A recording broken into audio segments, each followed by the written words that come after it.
안녕하세요. 국어교사 손정혜입니다. 자, 오늘은 고전산문 두 번째 시간 시작해 보도록 하겠습니다. 자, 선생님이 우리 소설을 만났을 때 제일 먼저 뭘 보라고 했었죠? 네, 제목을 보라고 했었는데요. 자, 오늘 할 제목을 한번 찾아볼까요? 자, 제목은 여기 나와 있네요. 김현 감후라는 제목으로 오늘 배울 건데요. 아마 김현은 사람 이름인 것 같고요. 감후는 한자를 조금 살펴보니까 감동하다는 뜻이고 호랑이 이런 뜻이네요. 자, 그래서 오늘 배울 작품의 제목은 김현 감후인데요. 해석해 본다면 김현이 호랑이를 감동시키는 이야기. 이야기 정도 될 것 같아요. 그죠? 자, 그 다음에 우리가 힌트를 주는 보기가 있는지 먼저 살펴보자고 했는데요. 자, 3번의 보기에 보면 조금 다른 이야기가 좀 나오네요. 그래서 한번 읽어보도록 하겠습니다. 일의 전말을 꼼꼼히 살펴보면 호랑이는, 자, 우리 스토리가 좀 나옵니다. 그죠? 호랑이는 홍윤사의 전탑을 도는 중에 사람을 감동시켰고 하늘이 호랑이의 악행을 징계하려 하자 자신이 대신하였으며 신비한 방법을 전하여 사람을 구하고 또 절을 세워 불계를 강론하게 하였다. 결국 이 소설에서의 줄거리가 조금 나와 있는데요. 이는 짐승의 성품이 어질기 때문만은 아니고 대개 부처가 사물에 감응하는 방법이 다양해서 김현이 정성껏 탑돌이를 하자 그에 감응하여 보답하고자 한 것이니 김현이 복을 받은 것은 당연하다. 김현이 탑돌이를 해서 부처님이 그것에 감동을 받아서 김현한테 복을 준 거네. 그죠? 대충 우리가 해야 할 이야기는 이 정도인 것 같습니다. 자, 그럼 이쯤에서 본문을 읽어보면 되겠습니다. 자, 선생님이 여러분들이 다 읽었겠지만 조금씩 읽어보도록 하겠습니다. 신라에서는 해마다 음력 2월이 되면 초 여덟의 날부터 보름날까지 서울의 남녀들이 지금 장소가 흑륜사네요. 흑륜사의 전탑을 돌며 복을 빌었다. 원성왕 시절에 화랑 김현이 김현은 화랑이네요. 여러분들 알죠? 화랑도 거기에 나오는 화랑 김현이 밤이 깊도록 혼자 쉬지 않고 탑돌이를 하였다. 그때 한 처녀도 자 사람 나오면 항상 동그라미 하라고 했는데 김현 나왔고요. 처녀가 나왔어요. 한 처녀도 연부를 외우면서 따라 돌았는데 서로 감정이 통하여 눈길을 주었다. 그들은 탑돌이를 마치고 조용한 곳으로 가 정을 통하였다. 처녀가 막 돌아가려고 하니 김현이 따라가려 하였다. 처녀는 사양했으나 김현은 억지로 따라갔고 서로 서산기슭에 이르러 한 초가집으로 들어갔는데 노파가 처녀에게 물었다. 자, 노파가 또 보이네요. 그죠? 따라온 이는 누구냐? 처녀가 사실대로 대답하자 노파가 말했다. 좋은 일이기는 하지만 없던 것만 못하구나. 허나 이미 저지른 일이기에 어쩔 수 없다. 은밀한 곳에 숨겨주어라. 내 오빠들이 나쁜 짓을 할까 두렵구나. 자, 오빠가 있네요. 내 오빠들이 혹시 나쁜 짓을 할까 두렵다. 이런 이야기를 했어요. 그죠? 처녀는 김현을 이끌어 구석진 곳에 숨겨주었다. 얼마 뒤 호랑이 3마리가 아까 오빠가 있었는데 호랑이 3마리가 어르렁거리며 와서 사람의 말로 이야기했다. 집에서 비린내가 나니 요기하기 좋겠구나. 노파는 그녀와 함께 꾸짖었다. 너희들 코가 어떻게 되었느냐? 어찌 미친 소리를 하느냐? 이때 하늘에서 외치는 소리가 들렸다. 너희가 남의 생명 해치는 것을 좋아하니 마땅히 한 놈을 죽여 악행을 징계하겠다. 자, 여기는 하늘에서 들리는 소리예요. 그죠? 새 호랑이가 이 말을 듣고 모두 근심하는 기색을 보이자 처녀가 말했다. 만일 새 오빠가 멀리 피해 가서 스스로 뉘우친다면 제가 대신 그 벌을 받을게요. 자, 그러면 이 여자 호랑이가 받겠다는, 이 처녀가 대신 벌을 받겠다는 얘기죠. 이에 모두 기뻐하며 고개를 숙이고 꼬리를 치고 도망갔다. 처녀가 김현에게 말했다. 처음에 저는 난군께서 저희 집에 오는 것이 부끄러워 오지 못하게 하였는데 이제는 감출 것이 없으니 감히 속마음을 말씀드리겠습니다. 비록 제가 난군과는 다른 부류이지만 자, 이 사람은 어떤 부류예요? 호랑이잖아요. 그죠? 하룻밤의 즐거움을 함께 했으니 그 의리는 부부 인연만큼 소중한 것입니다. 새 오빠의 악행을 하늘이 이미 미워하기에 집안의 재앙을 제가 감당하려고 합니다. 알지 못하는 사람의 손에 죽는 것이 어찌 난군의 칼에 죽어 은덕을 갖는 것과 같겠습니까? 제가 내일 거리로 들어가 자, 하는 얘기를 잘 들어볼까요?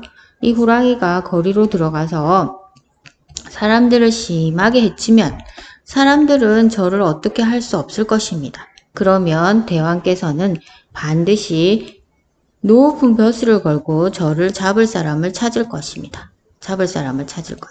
그때 난군께서는 겁내지 말고 어떻게 하라죠? 저를 따라 성 북쪽 숲속으로 오세요. 자, 해야 할 일을 딱 가르쳐 줍니다. 그죠? 제가 기다리고 있겠습니다. 김연이 말했다. 사람이 사람과 사귀는 것은 인륜의 도리지만 자, 인륜의 도리는 사람하고 사람이 사귀는 거예요. 그죠? 다른 부류와 사귀는 것은 그러니까 호랑이하고 사귀는 것은 정상이 아니야. 인륜의 도리는 뭐지? 사람과 사람이 사귀는 건데 그러나 이렇게 되었으니 진실로 하늘이 준 운명인데 어찌 차마 배필의 죽음을 팔아서 요행으로 한 세상의 벼슬자리를 바라겠습니까? 처녀가 말했다. 난군께서는 그런 말씀을 하지 마십시오. 지금 제가 죽는 것은 자, 첫 번째 하늘의 명이다. 두 번째 제가 바라는 바이고 세 번째는 난군의 경사고 그 다음에 저희 가족의 축복이고 또 나라 사람들의 기쁨이고 제 죽음으로 몇 가지? 5가지. 방금 죽은 거 5가지가 이로움이 생기니 어찌거리겠습니까? 다만 저를 위해 절을 짓고 자 이제 해야 할 일을 얘기해요. 그죠? 불경을 강론하고 좋은 업보를 얻도록 해주시면 더없이 큰 은혜일 것입니다. 김연과 천호는 서로 울면서 헤어졌다. 다음 날 과연 사나운 호랑이가 성 안으로 들어와 사람들을 사납게 해치니 감당할 수가 없었다. 원성왕은 소식을 듣고 명령하였다.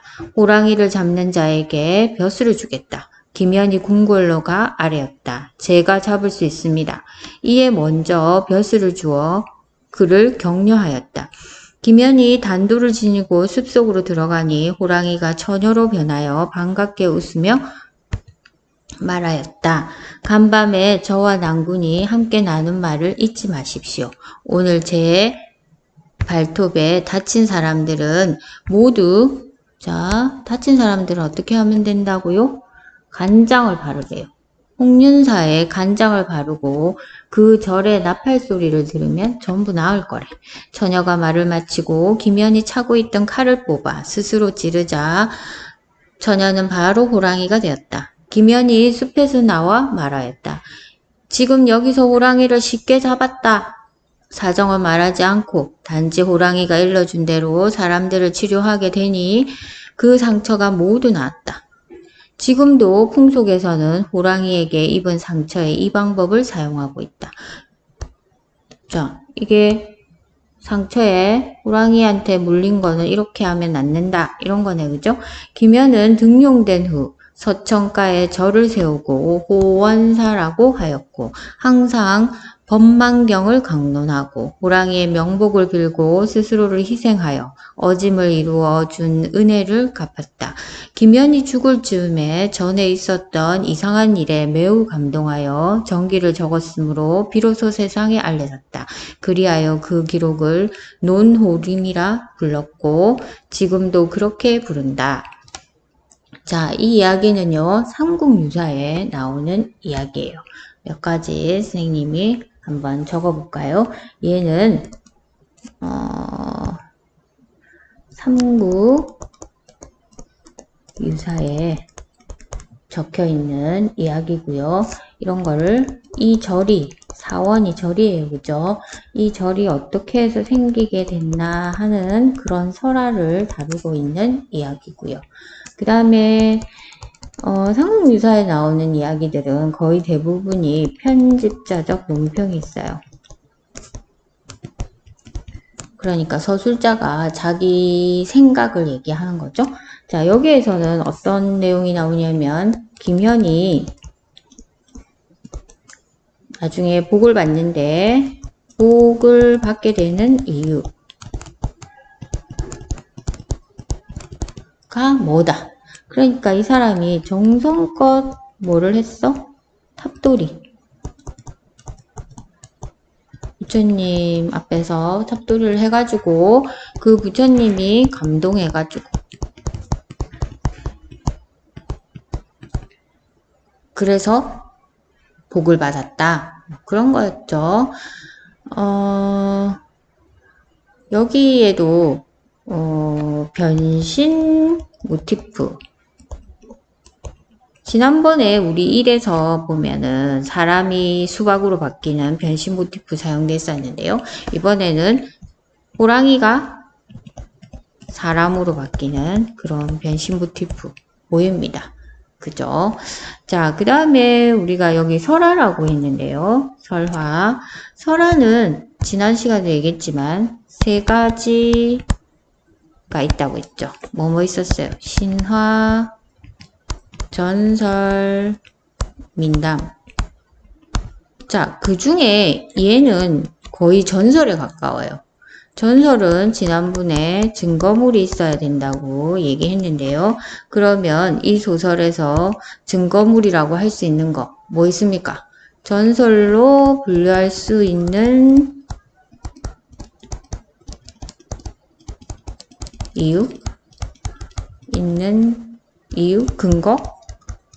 자, 그러려면 뭐 하면 됩니까? 거기 나오는 절이름 있죠. 이 절이 있으니까 오원사라든지 흑륜사라든지 이런 절이 있어.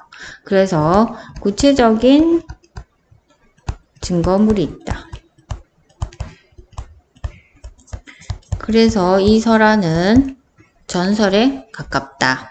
우리가 전설로 분류할 수 있다. 이렇게 얘기할 수 있겠죠. 자, 그러면 우리 문제를 가서 풀어보겠습니다.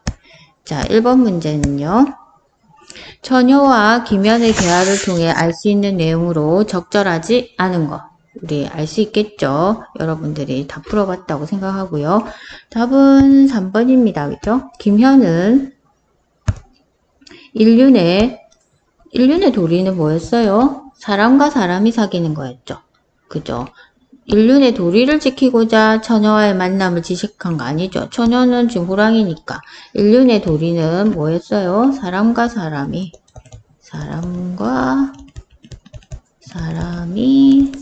사귀는 거. 이게 인륜의 도리야.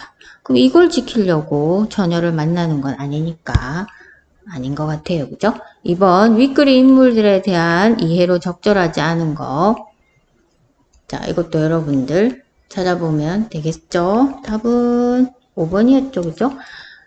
처녀는 사람들을 해친 죄로 하늘의 징계를 받게 된다. 사람들을 해친 죄는 누구 겁니까?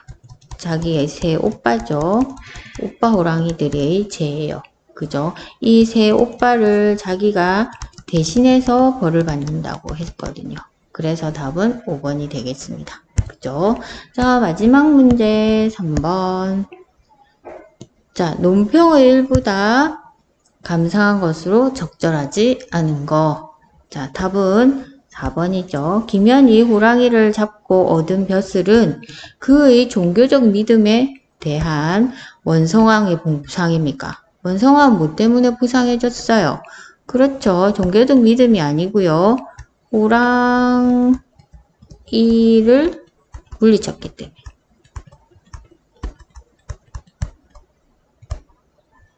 네, 상을 준 거죠. 그죠? 근데 전체적 이야기 틀은 김연이 정성껏 탑도를 했기 때문에 부처님이 그것에 감동받아가지고 김연에게 복을 내렸다. 이런 이야기였어요. 그죠? 자, 오늘 고전 산문 2 여기서 마치도록 하겠습니다. 수고하셨습니다.